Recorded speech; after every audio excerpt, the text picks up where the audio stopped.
first of all, I want to give thank you to Rory for his, I can't pronounce, I think, the name of the tune. Port Nabuki. Port Nabuki. Means spirit music. And we intentionally chose that song to start with and to really open the space actually without words. And as Rory just said, it's spirit music. It's really sort of music from this land, which really channels what we are trying to connect with today, which is not only the scene and the beauty that we created and the acts through us that will come through. It's really about also acknowledging all that's unseen. And throughout the evening there will be the invitation for you. Sometimes also when there's music or stories to just close your eyes and to sense into the space. I just want to share very quickly how it all came about. So in Barbara's New Year's retreat at winter solstice, or like a bit after winter solstice, we were here in this garden, and I just felt like I really got that nudge of like, you should get on with like collecting these stories of the subtle realm and those connected to music, because it's sort of my personal passion. And now, like a bit more than half a year later almost, that's here. So that's sort of the harvest of what happened in the in-between space. And we have a really beautiful collection of performers. But I won't share more about it. I just really want to share, I think the title says it all, Whispers of the Unseen, Sounds and Stories from Beyond the Veil. And I'll maybe just share that we'll find different mediums to express that. We have some theatrical forms that more work with humor. We even work with some technology. We work with stories. We work with music. So there are many ways and angles from which we can explore. I very much feel like I want to leave it with these words and just want to invite you to dive in. There's just one practical announcement I want to share, which is that we have Lorenz and Isaac helping with a bit of filming, and Hugo and Mark are taking a few pictures just because we want to capture what we're creating here. But they will be very sensitive and mostly filmed from the back, so you actually won't be on it. I just wanted to be transparent about that. But before we start, I think I just really want us to close our eyes and to just feel our feet or bum, whatever surface it's touching the earth. And let's connect with our breath that's infused by the wind that's very present with us today. Let's just feel how that air and that breath and wind is connecting us all. It's connecting the seen, it's connecting the unseen world, and already there we have the first sound that carries us. And before we enter a moment of stillness, I just want to invoke the landscape angel of Findhorn, and also all the angels and devas and plant and animal spirits of the space, that they may hopefully receive it as a blessing, what we're trying to bring today with an open heart.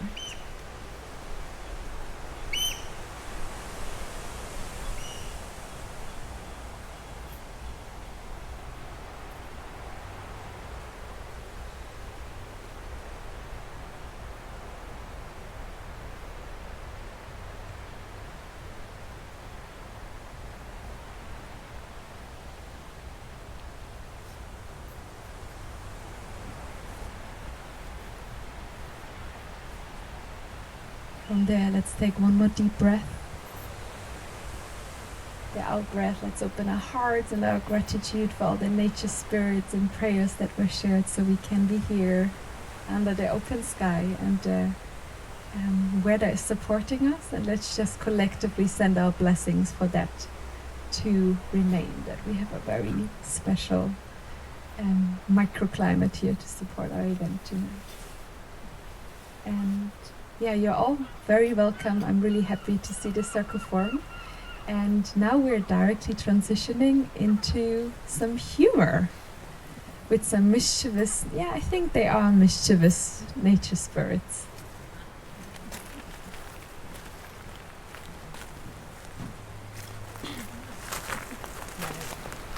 Welcome! So previously, the Nature Spirit Council has been disbanded, and the community has elected Sandy Goblin as their leader. We find ourselves 2 years forward, and Diva and Compo are contemplating the changes in the community. So many changes, my love, over the past 2 years. Indeed, Compo. I barely recognised the place.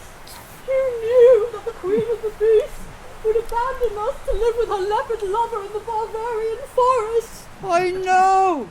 Who knew that she would become monogamous after being such a vocal advocate for polyamory in our community? But that's the least of our changes. I never realised calling that fateful nature spirit meeting 2 years ago that it would result in its collapse, and that our community members would elect the Sand Goblin as our grand spirit leader.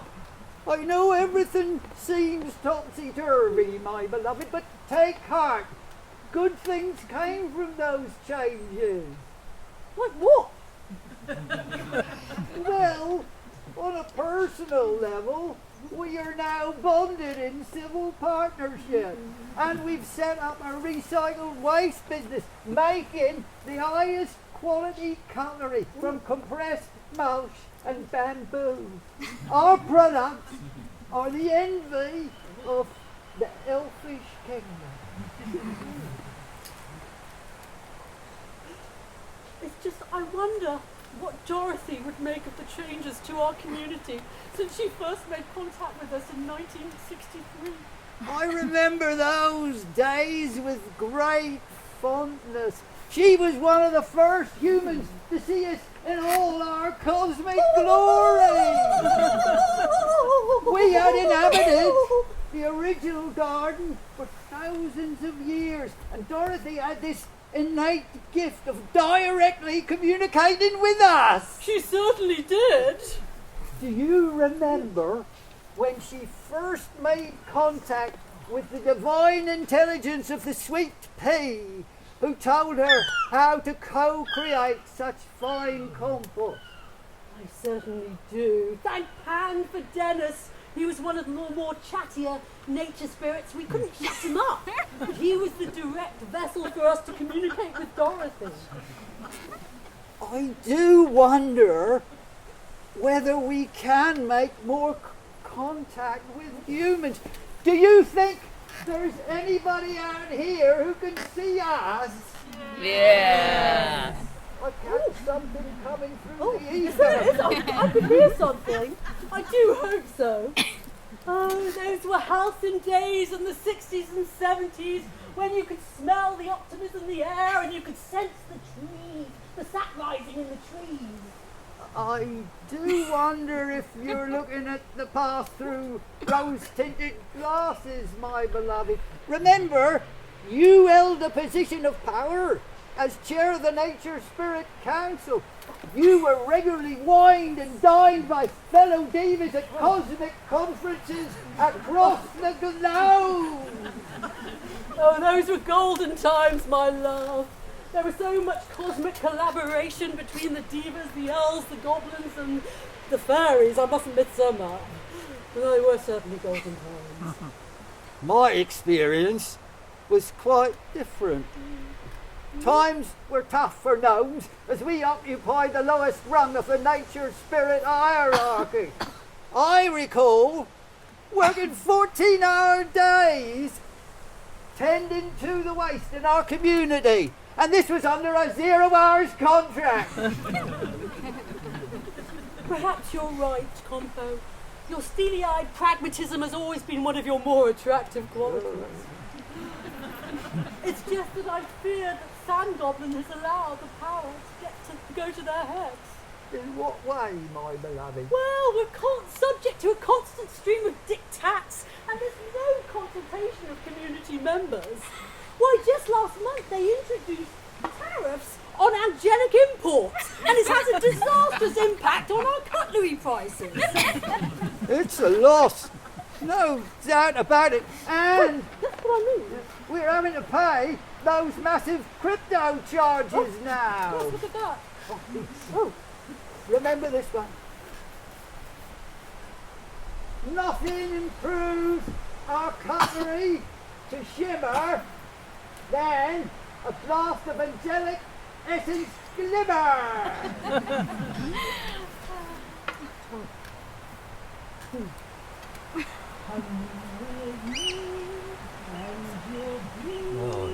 In a world of my imagination, take a look and you'll see the wonder of my visionary purpose. We'll begin with a spin. Yeah, we're spinning through the world. In a world of my creation, what you'll see will defy explanation. You're telling me? In a winter view paradise, simply look around and do anything you want to. Do it. Want to change the world? There's nothing to it. Ooh! Greetings, Compo and Diva. What a delight it is to see my fellow nature spirits engaged in entrepreneurial pursuits. I've had some wonderful news. I've been honoured by the Goblin Court with a goblet of glory. So you may now call me by my honorific Lady G. Lady Muck, more like it. What's that, Compo? Speak up. Those elocution lessons haven't made any impact at all, have they? Anyway, the Goblin Court have recognised my tremendous, I cannot emphasise enough, my tremendous work in helping simplify how this community runs. Simplify my art. Filled with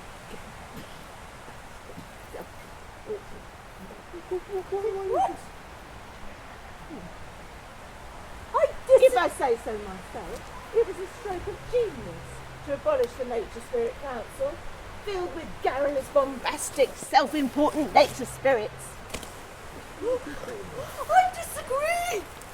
We've gone from a community governed by a few wise elders such as my very humble self to a dictatorship. Part of our spiritual evolution is learning when to let go of the past, Diva. Nothing stays the same. Change is our only constant. I feel that with my empathetic style of leadership, which is all about active listening, I can represent the whole of the nature spirits, no matter who they are. Don't you agree? Balderdash! You need to be accountable to your community. Not jetting off to Moldavia for a goblin rave when the fancy takes you. Diva, breathe deeply and visualise golden light emerging from your crown chakra. There's no point getting upset. It's just I feel so underrepresented in this community. There have been so many improvements since I assumed my leadership role. Like what? Nature spirits now have access to the hot tub 24/7, whereas it was made available to only council members. There are now huge discounts at the boutique for all the community members, and the Findhorn spring has been revived. It's just a trickle. There are also mandatory sacred slumbers every day. I have made this place so much more inclusive and welcoming. What? Hogwash! This community is going downhill. Our compost waste is not properly disposed of, and we have to pay community charges to get the fireflies to produce electricity. You know, I'm sick of all these complaints. You know what? Being a leader is not for the faint-hearted. It's a burden to hold all this responsibility and yet get no thanks for it. Yeah. But you can't just leave. You can't leave without a notice period. Wait. Hold your horses. Hold your horses. Calm. I might just chuck it all in. Yes. This community doesn't appreciate my manifold gifts. What gift? Got loads. Like what? Like, what the fuck am I gonna do now? Moldavia. That's right, I'm gonna chuck it all in and I'm gonna move to Moldavia. There's a vacancy for a goblin raid master. It's a perfect fit for someone like me with my sound frequency bending talent. Oh. The Moldavians love a good raid. I'm sick of all the bickering in this community. No, because it's only dessert. You can't just leave. You've got to give a notice period. There's nothing in the Nature Spirit Constitution about notice periods. You've got loads of options. You can be an autonomous collective. No, that's far too democratic. Or you can revert to being a collective of elders. A collective of elders making decisions on behalf of That's this better. community. That's Yes, better. yes. That's better. You know what? I've had enough. Son off. I'm off. Wait, we need to have a full members meeting to approve your departure. You can't just leave. Yes, son off. You went that way.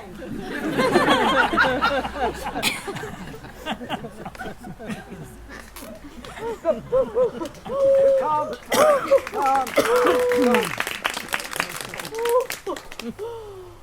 Well, my love, just another change in our community. It's fortunate that we are so adaptable as nature spirits. Combo, my chakras are badly misaligned after the news of Sandy G's departure. I'm going to have to book a chakra rebalancing session with Hazelnut Elf now. Yes, go, my beloved. You're always your highest self after a session with Hazelnut Elf. Well, he does reach the parts that others cannot.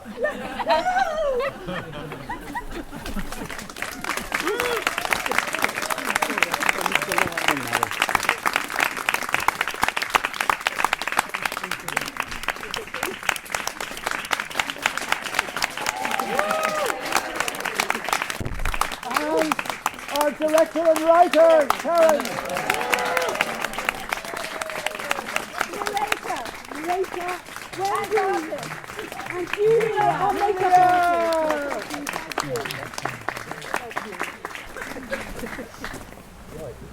Right to set.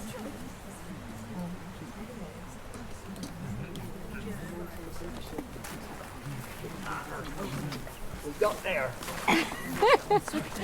I think I just want to give great thanks to the Nature Spirit who made that whole theme, like they brought this whole theme that we're exploring tonight all a bit more down to earth, which I think is quite right as well, and I think humor is always important.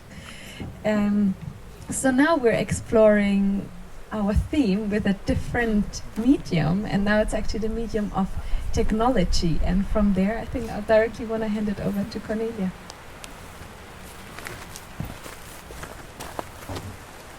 I don't know how many of you were here at the 60th birthday when a couple from southern France came with their gift of music from the plants, which is a very ethereal expression of the aliveness of plants. So Sara and Damien were here and shared with us how they were playing their harp and their bass with what they called green backing. And it's done with an amplifier created in a fellow eco-village, Damanur, in Italy. And Sylvia, Kevin and myself were there last autumn, and we couldn't leave without buying one of those amplifiers. And we've played with it a little bit, and tonight you will hear some of that very amazing music. Again, those of you who were around when Laura Passetti did her Nettle and I show know that this is nothing to be taken for granted. This is truly a wild being choosing, or not, to speak to us. So let's hope that it will speak, and just enjoy and listen to it. What I was left with after Nettle and I was this profound joy of having the notion that there is life outside me actually tangible. If you let this in, you know that you're never alone.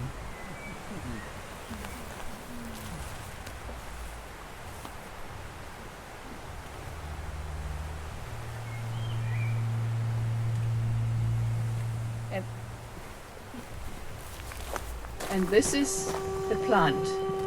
It's a Scarlet Emperor runner bean from my garden.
So for those of you who wonder how that happens, there's a metal piece that goes into the soil near the roots, and a little clamp which sits on one leaf.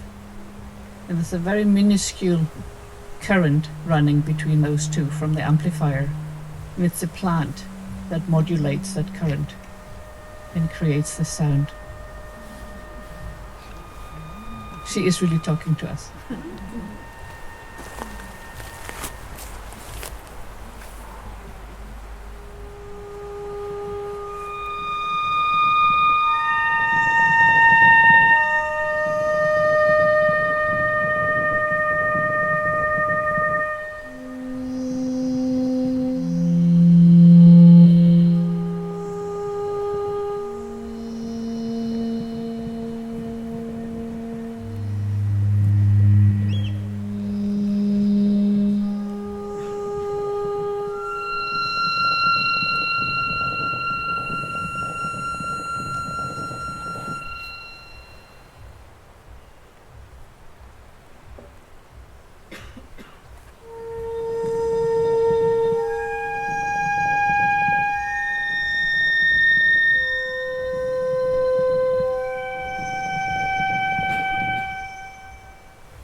Panther just then, she might fall over, so I need to take her with me. Yeah, thank you so much, Cornelia, for, you're sitting next to her. You must be good company that she's talkative. And we actually stay with the bean plant, because now we're working with our format that Sara and I are currently exploring called Enchanted Storytelling, where we work with stories and we also weave sound into it.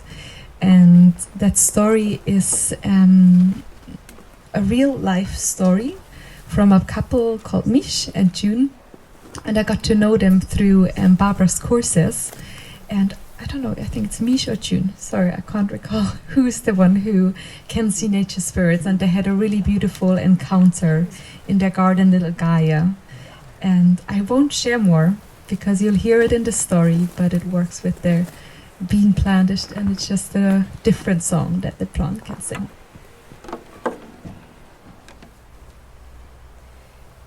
And that's the gnome story now to unfold.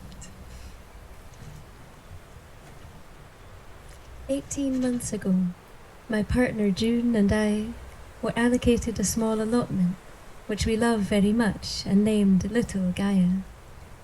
We tend Little Gaia according to the founding principles of Findhorn, especially that concerning co-creation with the intelligence of nature.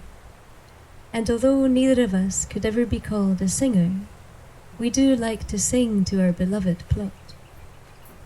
One day, last summer, I was on my hands and knees, transplanting some dwarf French bean plants from their pots to the raised beds in which they were to continue growing. It was a warm, sunny morning, and I was feeling happy and full of gratitude. As I handled each little plant and tucked it into the soil, I sang to them one of my favorite songs, Through the Eyes of Love.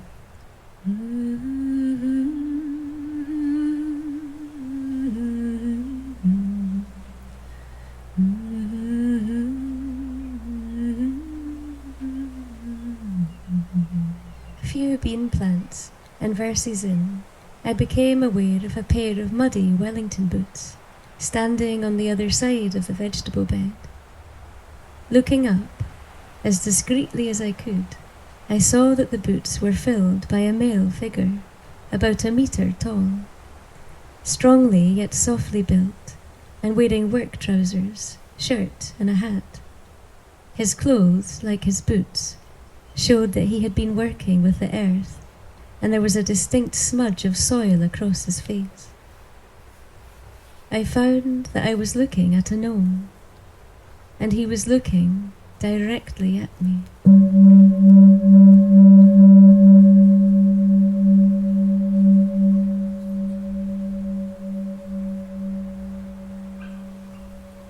He was listening intently. I sensed a shyness about the gnome, and when I finished the song, I asked if he would like me to sing it to him. He did not speak, but as he looked at me, big tears formed in his eyes and flowed quietly and steadily as I looked at him and sang. Through the eye of love, you are perfect. Through the eyes of love, you are free. Through the eyes of love, you are innocent. I am you, and you are me. Through the eyes of love, you are perfect. Through the eyes of love, you are free. Through the eyes of love, you are innocent. I am you, and you are me.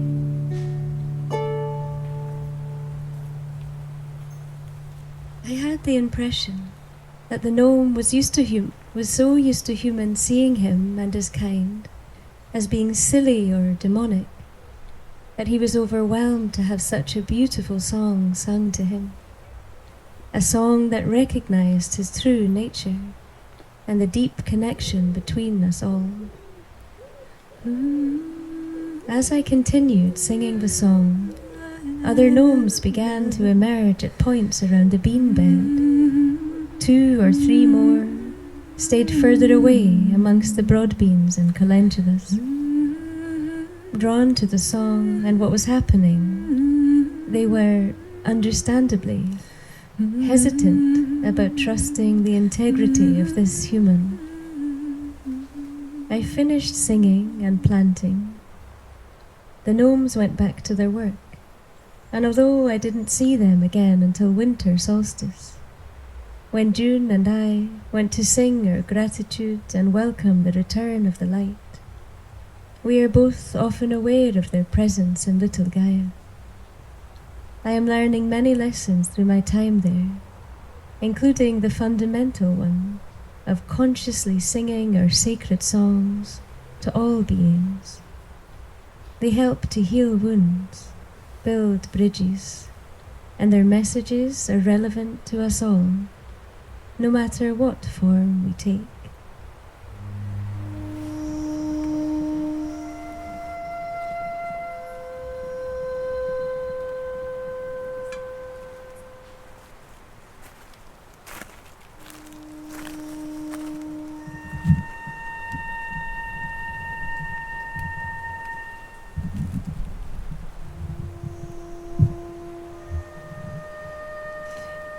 And now there's an invitation while we have the plants singing to us to turn again inwards and to close our eyes. And to just connect again with the space, the breeze of the wind touching our skin, touching our ears.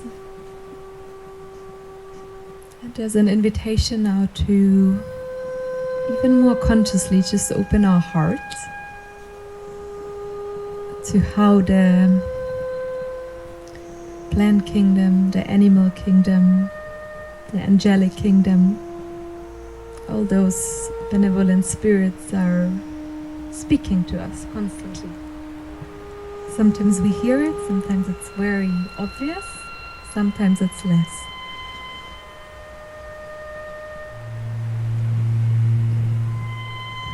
Maybe we can just again take a moment in silence, just listening to the plant and connecting with our hearts, and just listening, and also, if that feels right for you, just to give a blessing to the space.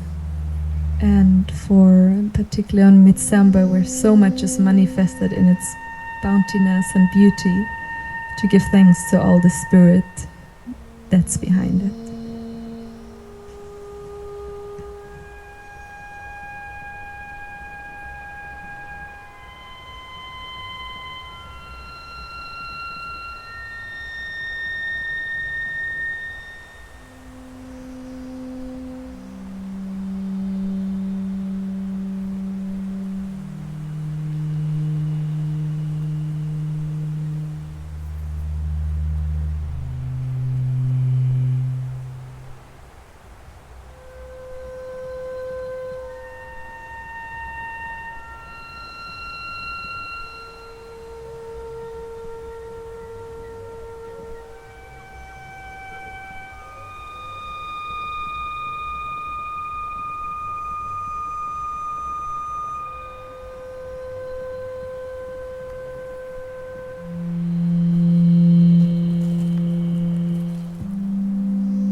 Fading of the plant speaking to us. I invite you to open your eyes again, and now we'll actually hand over to Sara, who will introduce the next story while I'm getting my other instruments. So the next story is one, it doesn't really have a title yet, but it's something that happened here in the original garden. I guess I was sitting just where Nikki is sitting, just directly in front of me there. And it's about a wee interaction that I had with a robin and a great teaching that came from that experience.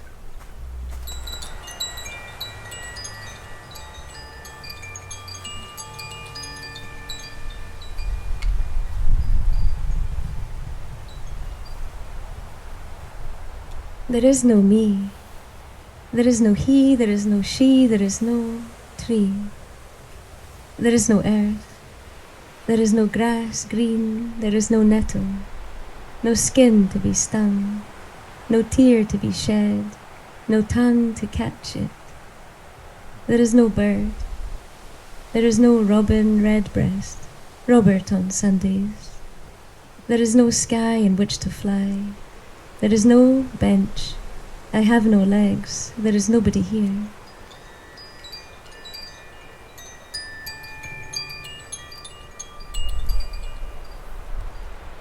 I sat in the original garden, inwardly repeating, there is nobody here.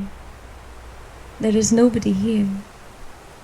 As in, no Sara, no body that is separate from God's being, no person, no form of its own. And as that knowing sunk in, a grin found my face. I laughed and laughed, as I knew I could never now unknow this great truth. And as I sat like that, for an hour, perhaps two, feeling the presence of God permeate my being, feeling free.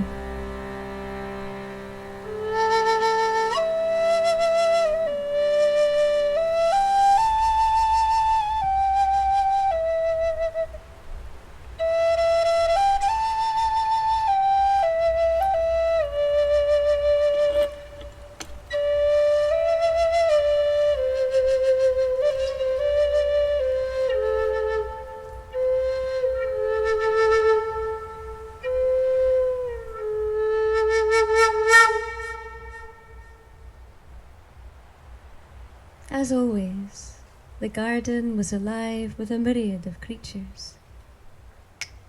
But there had been a robin clocking me for quite some time, cocking his head in that way birds do, curiously observing me from an array of angles. And in the very moment when the realization really hit me, and I began to merge into everything, the robin flew directly at me, its tiny 20-gram heavy body bashing into my cardigan. Gobsmacked, it landed on a nearby stone. If its jaw could have dropped to the floor, it would have. Its beak gaping, as if utterly perplexed that there was an object there at all. With lyrical sweetness, he chirped. "I saw you looking inward," he said. "There's nobody here," I heard you say. And so I decided to look inward too. And I began to feel different, lighter, transparent, more free. So I thought to myself, perhaps there's nobody here either. So I decided to fly into the space where it looked like there was a body and see what happened. For you did disappear slightly. Your edges were blurry, your insides hazy as if not entirely human. I thought perhaps I'd even imagined you. We stared at each other, its tiny eye black, mine bigger, blue, until the robin spoke again. "Now I know what you really meant," he said. "I know who you are."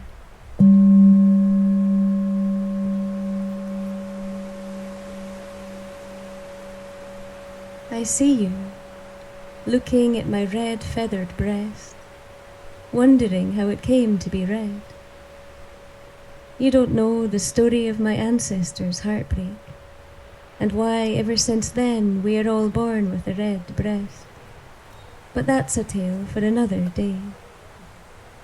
I see you, seeing my red breast, listening to my sweet song, the one I sing under my breath, and the one I sing strong. And you think I'm beautiful.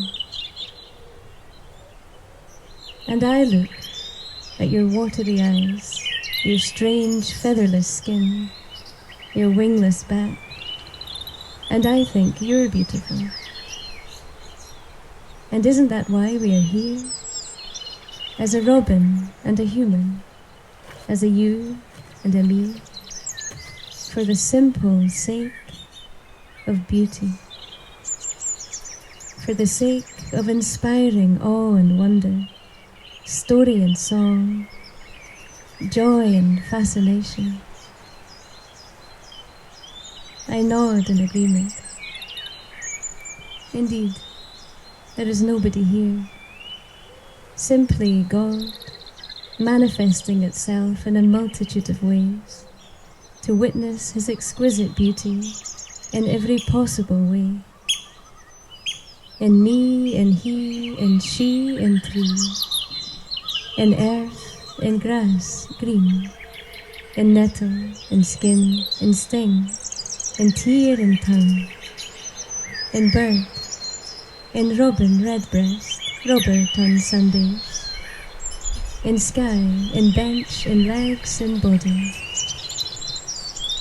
Our eyes still on one another, smiling mirrors, admiring the truth of who we are. I began again to gently laugh, and if the robin could have laughed, it would have, for one could see in its eye that it was laughing inside. So we sat like that a while longer, me laughing outside, the robin laughing inside.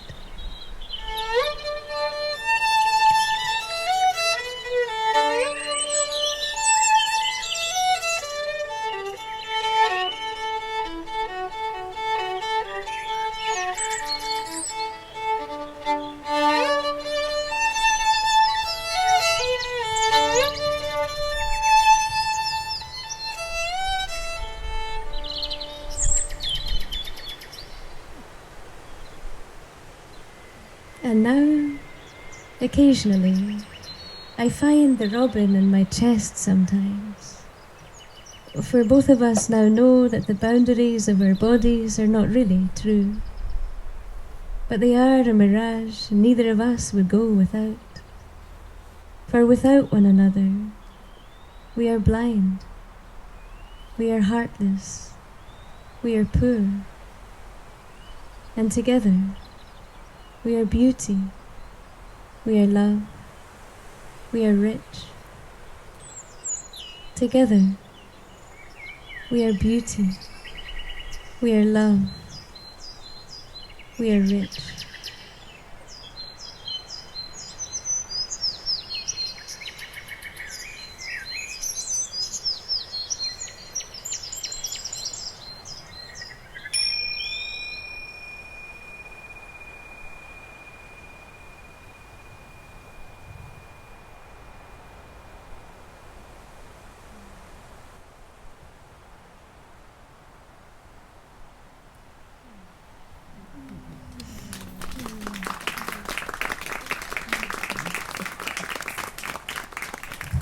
I'm using every opportunity to get Sara to write a story, so that was another one. I think they're just so beautiful.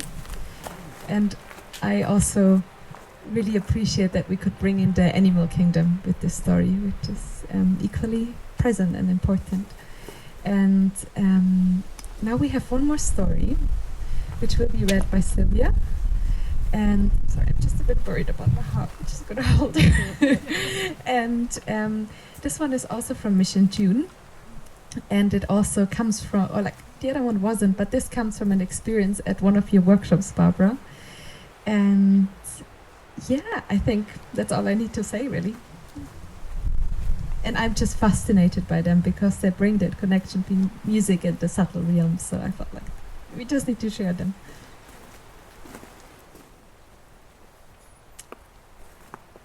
Set up in the ballroom at Cluny, the spiral was beautiful. And in the evening darkness, with all the candles lit, it looked magical.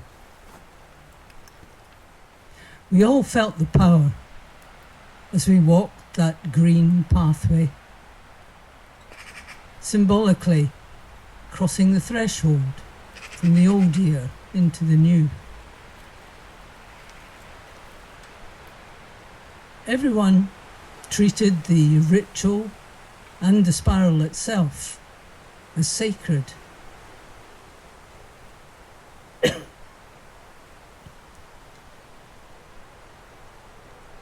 When nobody knocked the greenery or trod on the green. As we processed round the spiral, Barbara played her harp and a Native American flute. And then she took her turn as we all sat in silence round the room. When Barbara went back to her seat, a large group of nature spirits appeared in the doorway. And one by one, they moved through the spiral with great solemnity and reverence. And they were very grateful for the opportunity to do this, to be invited and accepted in. As they processed round the spiral, they did so in groups of their own kind. The gnomes came together, the elves came together, the elemental beings came together, and a group of coloured red, blue, green, cylindrical beings, no taller than the spiral greenery itself, came along together. And it was magical and deeply moving. Then a young Dutch woman with a true, clear voice came and sat near Barbara. And she played the harp as the woman sang a beautiful spiral song in Dutch. We all sang or hummed along, singing harmonies as the music progressed. Song magic, weaving sparkles within the spiral and around the spiral. And then, when I looked again, the nature spirits had disappeared from view.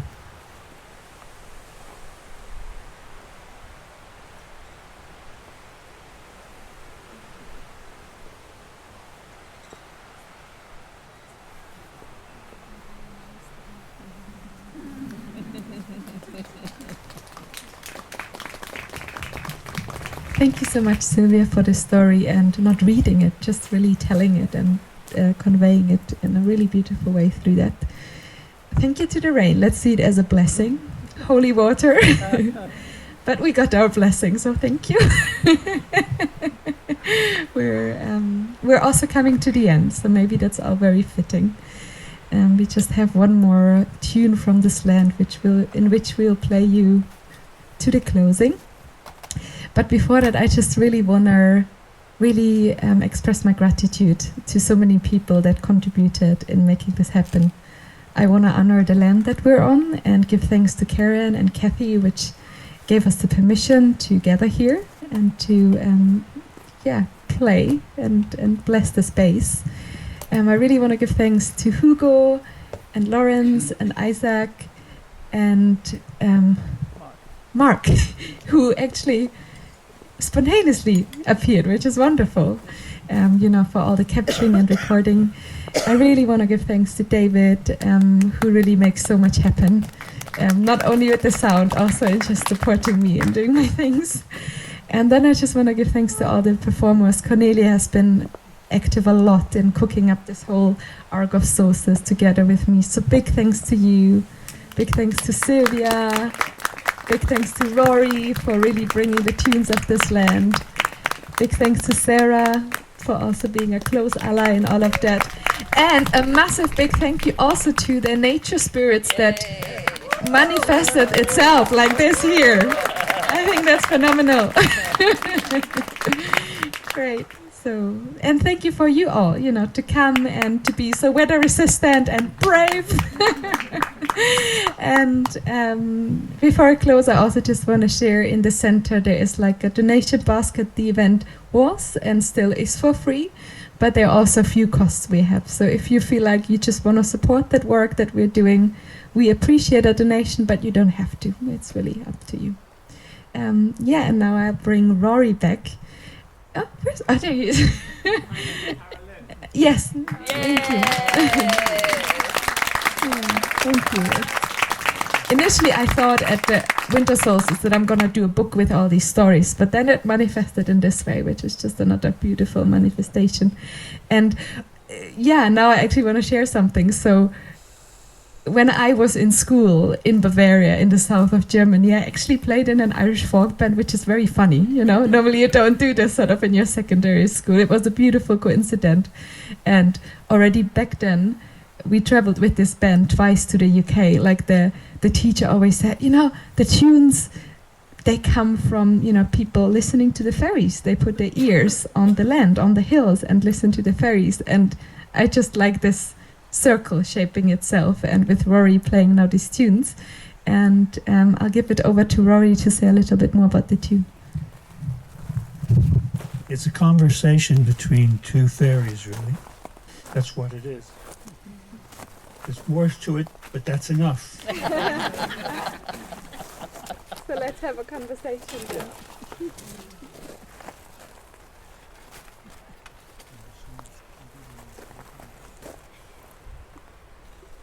They don't feel the cold, fairies, I don't think. The rain doesn't bother them. But instruments do, right?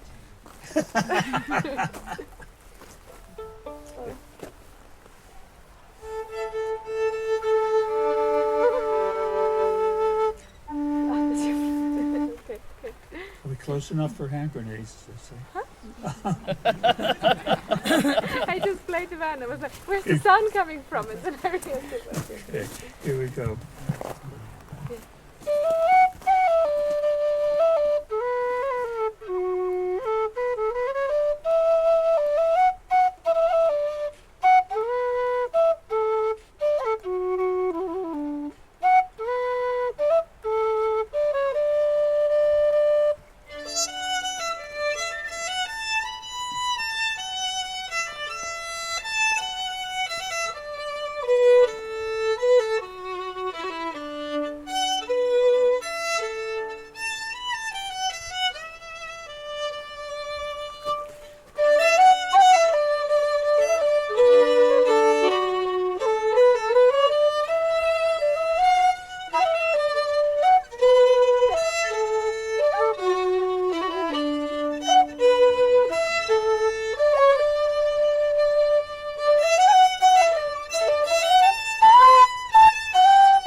It was a negotiation that ended happily between two fairy hills that had a conflagration. So how's that for a wishing, a hopeful wish? And it ended happily. There was no more rain, so yeah.